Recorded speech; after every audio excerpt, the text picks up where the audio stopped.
ZEE5 ಇರುವಾಗ ನೀವು ನಿಮ್ಮ ನೆಚ್ಚಿನ ಶೋಗಳನ್ನ ಎಂದಿಗೂ ಮಿಸ್ ಮಾಡಿಕೊಳ್ಳುವುದಿಲ್ಲ. ಅದು ಸಂಪೂರ್ಣ ಉಚಿತವಾಗಿ.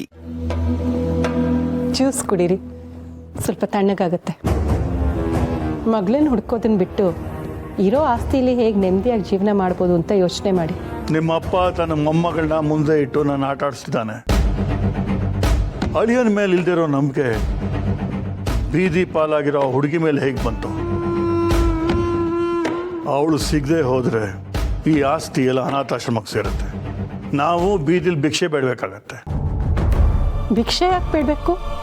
ನಿಮ್ಮ ತಲೆಯಲ್ಲಿ ಬುದ್ಧಿ ಇದೆ, ಮೈಯಲ್ಲಿ ಶಕ್ತಿ ಇದೆ, ಬಂಡವಾಳಕ್ಕೆ ಅಂತ ಚೂರು ಪಾರು ಆಸ್ತಿನೂ ಇದೆ.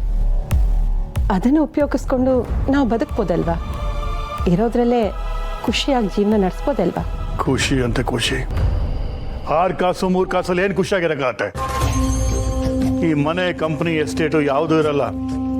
ತಿನ್ನೋ ಅನ್ನಕ್ಕೂ ಲೆಕ್ಕ ಹಾಕಬೇಕಾಗತ್ತೆ. ಒಳ್ಳೇದೇ ಆಯಿತು ಬಿಡಿ.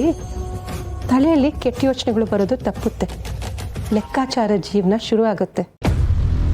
ನೀನು ಸುಮ್ಮನೆ ಕೋಪ ಬರಿಸ್ಬೇಡ. ಇಷ್ಟು ಆಸ್ತಿನ ಕಳ್ಕೊಳ್ಳೋಕ್ಕೆ ನಾನು ರೆಡಿಯಾಗಿಲ್ಲ. ಇದೆಲ್ಲ ನನಗೆ ಬೇಕು. ಈ ಸಮಾಜದಲ್ಲಿ ನಂದೇ ಒಂದು ಲೆವೆಲ್ ಕ್ರಿಯೇಟ್ ಮಾಡಿದ್ದೀನಿ. ಅದನ್ನು ಕಳ್ಕೊಳ್ಳೋಕ್ಕೆ ನಾನು ಇಷ್ಟಪಡಲ್ಲ. ಮನುಷ್ಯತ್ವನೇ ಇಲ್ದಿರೋರು ಲೆವೆಲ್ ಬಗ್ಗೆ ಯೋಚನೆ ಮಾಡ್ತಿದ್ದೀರಾ? ವನಜ, ಕೂಗಾಡಬೇಡಿ. ಕೈಲಾಗ್ದಿರೋರು ಕೊನೆ ಅಸ್ತ್ರ ಅದೇ ತಾನೆ, ಕೂಗಾಡೋದು, ಕುತಂತ್ರ ಮಾಡೋದು. ನೋಡ್ತಿರು, ನಿನ್ನ ಮಗಳನ್ನ ಹುಡುಕಿ ಅವಳ ಕೈಲೇ ಆಸ್ತಿ ಪತ್ರಕ್ಕೆ ಸೈನ್ ಮಾಡಿಸ್ತೇನೆ. ಈ ಒಂದು ಮಾತು ಬಿಟ್ಟು ಬೇರೆ ಏನೂ ಹೇಳ್ತಿಲ್ಲ ನೀವು. ಒಂದಂತೂ ನಿಜ, ನೀವು ಬದಲಾಗದೆ ನಮ್ಮ ಮಗಳು ನಿಮಗೆ ಸಿಗೋದಿಲ್ಲ. ಸಿಗೋದಕ್ಕೆ ನಾನು ಬಿಡೋದು ಇಲ್ಲ.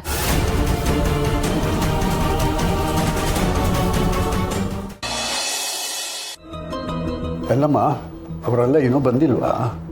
ಇಲ್ಲ ತಾತ, ಅಮ್ಮ ಅಣ್ಣ ಇಬ್ರು ಬಂದಿಲ್ಲ. ಅಮ್ಮನ ಒಬ್ಳನ್ನೇ ಕಳ್ಸಿದಕ್ಕೆ ಅಣ್ಣ ನನಗ್ ಬೈತಿದ್ದ. ನಿನ್ನೆಯಿಂದ ಅಣ್ಣ ಯಾಕೋ ವಿಚಿತ್ರವಾಗಿ ಆಡ್ತಿದ್ದಾನೆ. ಮಾತ್ಗೂ ಬೈತಾನೆ. ಒಂದೊಂದ್ಸತಿ ಅವ್ನ್ ಏನ್ ಮಾತಾಡ್ತಾನೋ ಏನ್ ಹೇಳ್ತಾನೋ ಒಂದು ಅರ್ಥ ಆಗ್ತಿಲ್ಲ. ಅಲ್ಲ, ಈ ದಂಡಪಿಂಡ ಯಾಕಾದ್ರೂ ಅಲ್ಲಿಗೆ ಹೋದ್ನೋ? ಅಲ್ಲಿ ಹೋಗಿ ಇನ್ನೇನು ಅವಾಂತರ ಮಾಡ್ತಾನೋ? ಅವನಿಗೊಂದು ಫೋನ್ ಮಾಡು.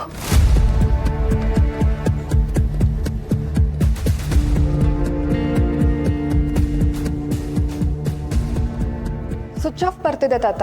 ಸ್ವಿಚ್ ಆಫ್ ಅಂತ ಬರ್ತಾ ಇದೆಯಾ? ಇವಂದು ಯಾಕೋ ಅತಿ ಆಯಿತು. ಅಲ್ಲ, ತನ್ನ ಬಾಳನ್ನ ತಾನು ಕಂಡ್ಕೋತೀನಿ ಅಂತ ಹೋಗಿರೋ ಚಿಟ್ಟೆನ ಇವನು ಭದ್ರವಾಗಿ ಗಟ್ಟಿಯಾಗಿ ತನ್ನ ಮುಷ್ಟಿಲಿ ಇಟ್ಕೊಂಡು ನಾನು ಕಾಪಾಡ್ತಾ ಇದ್ದೀನಿ ಅಂತಂದ್ರೆ ಅದು ಕಾಪಾಡ್ದಾಗ ಆಗತ್ತಾ? ತುಂಬ ಪ್ರೀತಿಯಿಂದ ನೋಡ್ಕೋತೀನಿ ಅಂತ ಅಂದ್ಬಿಟ್ಟು ಅವಳಿಗೆ ಹಿಂಸೆ ಕೊಡ್ತಾ ಇದ್ದಾನೆ.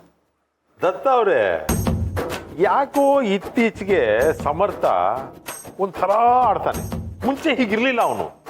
ಅವನು ಮಾಡೋ ಕೆಲಸಕ್ಕೂ ಅವನು ಆಡ್ತಿರೋ ಮಾತುಗಳಿಗೂ ಒಂದಕ್ಕೊಂದು ಸಂಬಂಧವೇ ಇಲ್ವೇನೋ ಅನ್ಸುತ್ತೆ. ನೋಡಿ, ನನಗನ್ಸತ್ತೆ ಸಮರ್ಥನಿಗೆ ಯಾವುದೋ ಭೂತ ಗೀತ ಮೆಟ್ಕೊಂಡಿರ್ಬೇಕು ಅಂತ. ಮುಚ್ಚ ಬಾಯಿ. ಪೂಜೆ ಅಂತೆ, ಪೂಜೆ. ಪೂಜೆ ಮಾಡೋದು ಭಕ್ತಿಯಿಂದ, ಭಯದಿಂದಲ್ಲ.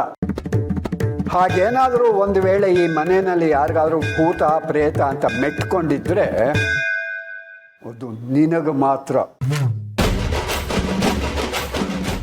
ZEE5 ಆಪ್ ಡೌನ್ಲೋಡ್ ಮಾಡಿ ಎಲ್ಲಾ ಸಂಚಿಕೆಗಳನ್ನು ಸಂಪೂರ್ಣ ಉಚಿತವಾಗಿ ನೋಡಿ.